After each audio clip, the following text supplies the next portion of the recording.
All right, everyone, welcome back into another props video. Gonna be touching on the top prop bets for the Super Bowl on both PrizePicks and Underdog. Let's go in and get into it.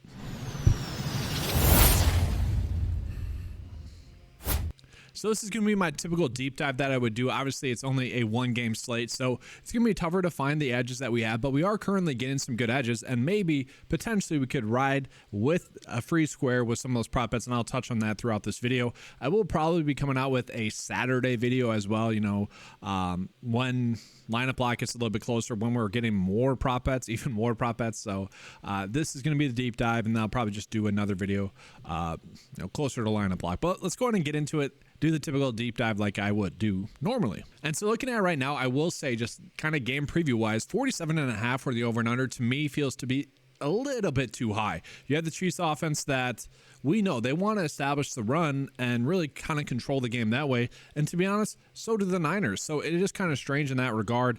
I am a little bit surprised that the Niners are favored to win, given the fact that they really were outplayed in their first two playoff games thus far. I don't know. I really struggle with the hype that Brock Purdy has been getting, because a lot of people are saying, oh, he's been great, you know, leading those comebacks. I'm like, yeah, but he's also been the reason that they've been playing from behind. And really, if it weren't for a couple of really lucky plays, actually a few lucky plays here and there, they would not be in the Super Bowl. They would have lost in the first round, and then they would have also lost to Detroit. So I don't know. I have a tough time getting behind that, especially with how well the Chiefs have been playing. Like, you could argue the Chiefs have definitely won their games, whereas the Niners, the other teams lost their games. And so that's, I don't know, I really struggle with the Chiefs not being favored to win right now. It's just strange that the line opened up that way, and it is still that way to me. That being said, yeah, on paper, the Niners are the better team. It's like, is Brock Purdy going to keep throwing those bad passes? I don't know. I don't want to sound like I'm bashing on Brock Purdy, but like, and this is me who told you guys to, you know, draft him in best balls and whatnot, kind of was hyping up the whole season. At one point, after the struggle that he had against the Packers, I thought Sam Darnold was going to come in the game, honestly.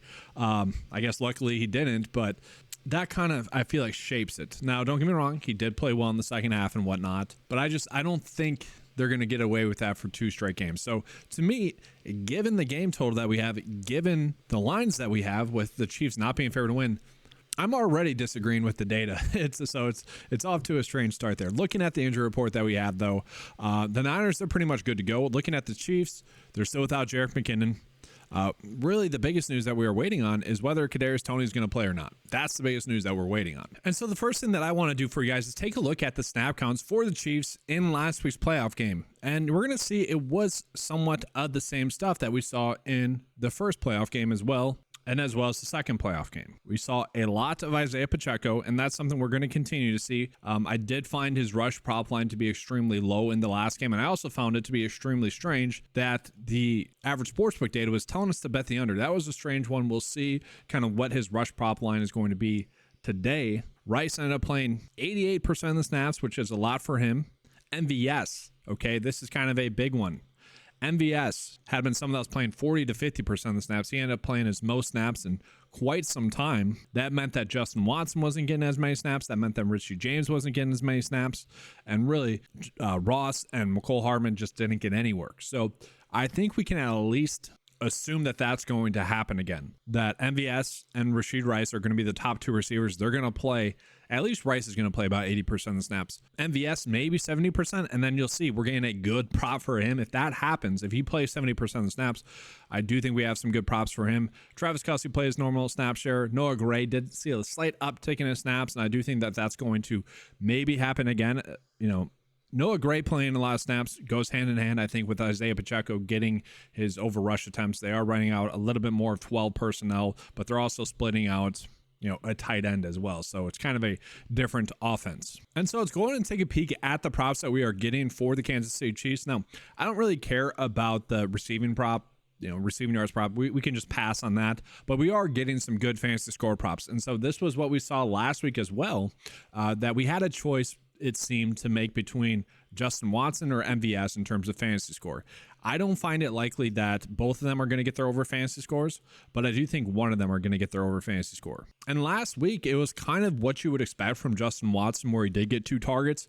He just didn't pull in both catches. And if he does, 2 catches for 20 yards or so, then he does get that over. Okay, so that's one where I could see it, but at the same time, he only played 45% of the snaps, so I don't like that. Let's actually take a peek at MVS, what he did last week. Obviously, he had that big catch at the end of the game, but he still only had 2 targets. So playing that much, he still only had 2 targets. Now, that's the thing with MVS, and thus far in the playoffs, he's had 2 games in which he has gone the over out of 3 games. We like to see that, but that's the thing with MVS. He's going to have some good air yards. He's going to have one deep shot, most likely. Maybe they hit it, maybe they don't, right? That's kind of the risk with it. We also saw Noah Gray is another one that's popping up for over fantasy score, and that's the issue with the Chiefs. It's like these are all secondary pass catchers. Now, Noah Gray did have 5 targets. To me, that's not too shocking. He has been someone that I think a lot of people are a little bit surprised by the role that he has had. They like him there. He's playing basically 50% of the snaps. He does have the lowest fantasy score there, and I'd kind of be fine betting either one of those 3. I wouldn't tell you guys which one to bet, though. That does feel like a guessing game. But we also are seeing Patrick Mahomes over fantasy score is probably the best bet that we are getting right now. And the thing with it is, Jared Goff had a good game against the Niners defense. Jordan Love had a good game against the Niners defense. And so you would imagine that Patrick Mahomes would be able to have a good day against the Niners defense as well. And I think it's just the way that the Chiefs were able to win last week. Like, they put it to the Baltimore Ravens. The Baltimore Ravens were not ready for that moment. And a lot of that might have been due to Patrick Mahomes. Now, I do think it's worth pointing out that is this like an easier matchup than last week? It's tough to say. Like, thus far in the playoffs, if we're just looking at the playoffs, yes. He had a very good game last week, Patrick Mahomes. He only threw for 1 touchdown. Didn't need to throw the football for too many yards. Like, they didn't need him to do more. So this is where the game total that we saw needs to be correct. Like, if this is a 47.5 over and under, then yes, the data that's telling us to bet Patrick Mahomes over fantasy score, that's going to be correct. And that's kind of the issue that really has occurred this whole NFL season. It's that Vegas has just been wrong a lot of the times, both with the game script, how the game's going to go, and thus their props that they had out there were trash. I mean, last week, guys, Vegas's prop bets were so bad. And it's very annoying for someone like me that's really concentrating on giving you guys the best picks every single week. And a lot of that is obviously dictated by Vegas. Now, I do want to call out, and this is something I don't think people really know too much. Like, this is a single game. This is the Super Bowl. There are so much random bets going in there. Public money is a thing. Public bets are just really going to change the betting market. And there's going to be some bad bets out there that are just inflated due to the public placing those prop bets. That's something we saw last week. And so what I'm trying to do this week is just really not care too much about the average sportsbook line. I don't want to ignore it, but like, I don't want that to be the end all decision. Because again, smaller slate, the public volume is going to change the likelihood of prop bets. And obviously, Vegas has to adjust their lines based off of the volume that certain bets are getting. It's the Super Bowl. There's going to be more volume going on. So now let's jump into Travis Kelce. We see his receptions is set at 7. I would say it does have a good chance to be a push.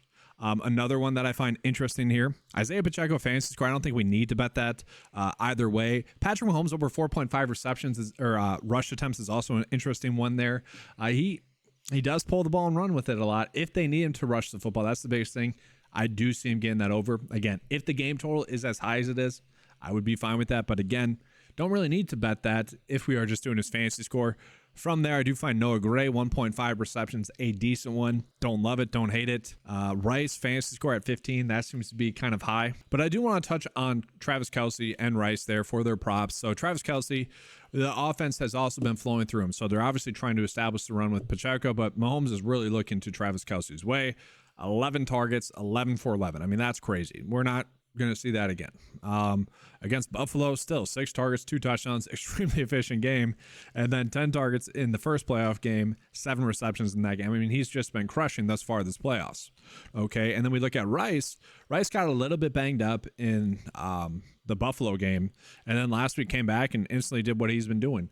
9 targets, 8 receptions, 46 yards. I mean, didn't need to have that many yards, right? But that's kind of him.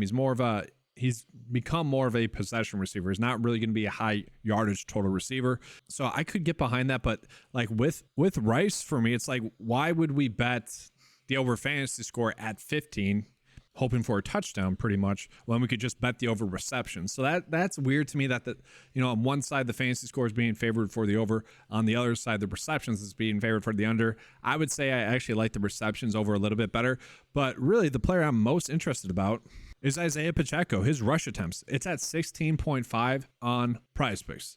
And this is one of the ones that was a head scratcher to me. Like last week, I think it was at 14.5. And I was just so confused as to why it was at 14.5, but also why the data, the average sportsbook line, like the under as well. I don't see it that way. I think we want to be betting his over here. Especially if you think the Chiefs are going to win, because he kind of has, in a weird way, dictated their success. 24 rush attempts in that game, 15 against Buffalo. That game was much more of a shootout. And so again, like if you think the Chiefs are going to be winning and playing with the lead, bet Pacheco to get over his rush attempts. That is the move. We have seen that. The game against Buffalo, he still got his over rush attempts. Not this line. This line's pretty high. This line is adjusted for what the Chiefs have been trying to do and what we have seen them doing. I mean, this goes back like 2.5 months now. They want to run the football with Isaiah Pacheco. That is how they are being successful. And so for what it's worth, if this does get bumped to 17, like Underdog has already bumped it to, then it'd be much more of a push. I wouldn't feel the need to go out of my way to place that bet. That was a lot of time on the Chiefs. Obviously, this is Super Bowl. This is the deep dive video. Let's go in and do the same thing for the Niners. And so taking a look at the Niners snap counts from last week, these are pretty much going to be the same as the week prior against the Packers, except for Deebo Samuel. Obviously, was active, but like, I don't think there's any shock there. Like, this is what we would have expected their snaps to be for the Niners. So what I mean by that, George Kittle basically not leaving the field. We have seen that he's been a 90% snap share guy. The one difference is that CMC is not leaving the field. Now, again, that's not really too shocking given the fact that this is the playoffs. Obviously, they're trying to win a Super Bowl. They did kind of limit him a little bit during the regular season, but again, not too shocking there. A little bit shocking is Deebo only gained 77% of the snaps. And I will say Kyle Juszczyk also gained 61% of the snaps, especially in the game that they're playing from behind, and he was a difference maker in that game. A little bit shocking. And then Jauan Jennings, again, given the game script, he was playing about 42% of the snaps. A little bit surprising there, but not too surprising. And man, shout out to Jauan Jennings. He has really been the biggest, I don't want to say the biggest difference maker, but he talked about two of the biggest plays at the biggest times. He was the one that made them. I mean, against the Packers, that over the middle catch, just a great catch. And then he one-upped it against the Detroit Lions with that one-handed snag. I mean, without those two plays, without one of them, I really don't think they advanced in the playoffs. So man, I guess it wouldn't be shocking to see him have another, spectacular play just because that's what's happened. But yeah, with the Niners, the snaps, we kind of know what to expect here. And I wanted you to know what the best prop bet that we are getting is going to be Jauan Jennings for over 3.5 for a fantasy score. And again, like this is where you could game stack a little bit if you think it's going to be a higher scoring game. One, we already saw Patrick Mahomes over fantasy score with one of his pass catchers. That was popping up data-wise. So you could run that out. But also, obviously, we could run it back then with someone like Jauan Jennings for over fantasy score. So at 3.5, let's go and see if that's a good one. So the issue that I have with Jennings is that his role is really determined by game script, especially lately. Now, can he catch one big pass? He can, especially downfield. Don't get me wrong. And I believe Purdy missed him on his other target. But like he is a little bit hit or miss. Like I don't think I actually trust that. But again, like the game total says that we probably should be betting this over, and I think that's why that this is also being favored for the over 4 fantasy score. So if you wanted to run that, I wouldn't talk you out of it. I don't know if it's one I'm not exactly excited to go out of my way to target. One of the best EV bets that we currently have, and I'm a little bit surprised that it's still there, is Brandon Ayuk for under 4.5 receptions. Again, though, I don't really care about the lines that we are getting, at least today. This is one, or for this game, this is at least like one of the slates where I typically don't suggest this, but like we could kind of ignore the average sportsbook line. And don't get me wrong, it's always a good point of emphasis. We never want to ignore it, but if there's ever a time to, it's right now. Getting a lot of targets though.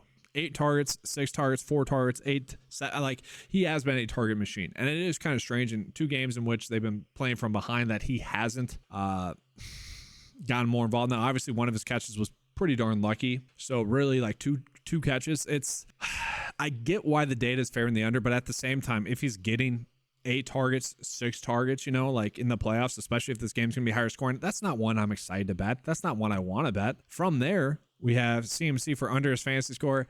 This has been a crazy one. Like, I get why the under is still being favored here, guys. And that's because Christian McCaffrey continually scoring 2 touchdowns in the playoffs. That's just not going to happen, right? I mean, it's not likely to happen. Like, the average sportsbook line cannot be predicting him to score 2 touchdowns. And that is why the under is being favored here. Now, don't get me wrong. He still had the over against Green Bay. But in the last game against Detroit, he wouldn't have. Now, this is going to be the most difficult matchup. And I shouldn't say that. Detroit was a tough matchup in terms of stopping the run. Actually, they were the best. But I feel like given a little bit of how the game was going at that point, it was more trying to stop the pass, trying to stop the big plays, because Detroit was ahead for so much. Like, the defensive game plan to stop the run was not the same in the second half that it would have been, during the first half. Now, what do we do with that information? I don't know. I don't really want to bet his under fantasy score. Same thing with Ayuk for under 13.5 for a fantasy score. Now, I would feel much more comfortable betting Brandon Ayuk to get under 13.5 for a fantasy score than I would to be betting his under 4.5 receptions.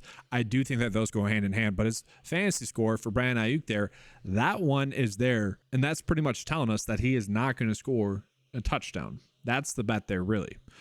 We are seeing Brock Purdy under 31.5 pass attempts. Again, I don't know if I exactly love that. We are seeing him for under fantasy score. That's okay. It's weird. That doesn't really correlate with him not scoring 2 passing touchdowns. And again, given the high scoring game that we have, I would assume that this is one of my favorite bets. Now, last week, one of my favorite bets, and really the only bet that I personally liked that I kind of was like, no, the day is wrong here. We're doing this. And again, I probably should have done that more last week, but I do like his over receptions again. Like, he has been a focal point in this offense against the Packers. On the first series, he got 2 receptions right away. He was very much heavily involved in the game plan, and then we saw that again in Detroit. I don't really get this line. Like, honestly, if it was at 5.5, I think that would make more sense. Like, I get that throughout the season he was typically averaging 4 receptions and whatnot. I guess I get that, but he was getting targeted heavily as well. Like, they want to move the offense with Deebo Samuel. That's what they're going to try to do, especially, again, if the game is going to be this high scoring. I still really like the over 4.5 receptions there. George Kittle receiving yards does seem to be a little bit too low. Again, if the game is going to be this high scoring, there's going to be a lot of offensive production. I would argue George Kittle going to have another good game. So I don't know. Those are the 2 that really stuck out to me the most for the Niners. And then from there, CMC, 5 receptions. I would agree that likely for him to get 5 receptions. That's what that's telling us. That's going to be a push. Do we need to do Deebo Samuel over fantasy score? We don't. And then from there, not exactly ones I feel the need to go out of my way to place. Let's go ahead and show you guys underdog real quick. So for underdog, more of the same.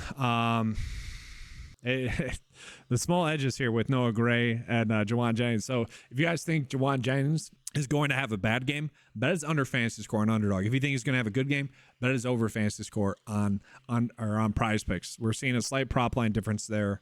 Slight edge with Brock Purdy for his fantasy score. So if you think Brock Purdy is going to struggle, bet his under fantasy score on PrizePicks. That's the better bet. 0.5, it's a slight difference, but that does add up in the long term. And then from there, nothing too crazy. And then just real quickly, I do want to take a peek at the demons and goblins that we are getting. So let's take a peek at the goblins first. Which prop bets are going to be the most likely to hit? If you guys want to use these, you can. I kind of always tell people, pause, don't really go too crazy with these. But if you need to place another one to make it a 6-slip bet instead of a 5-slip bet or something like that, or a 3 or 4-slip bet instead of a 3-slip bet, that's how I would go about using this. So yeah, it's actually pretty tight. Like, I don't really like these, especially with the payout shift that occurs. Let's go and take a peek at the demons. And so, are we getting any good demon prop bets? And what we're going to do is we're actually going to flip the edge here, because the smaller the edge, kind of the better it is, if that makes sense. So right now, Patrick Mahomes passing yards, for him to get over 299.5, it's about a 44% likelihood for him to get over that.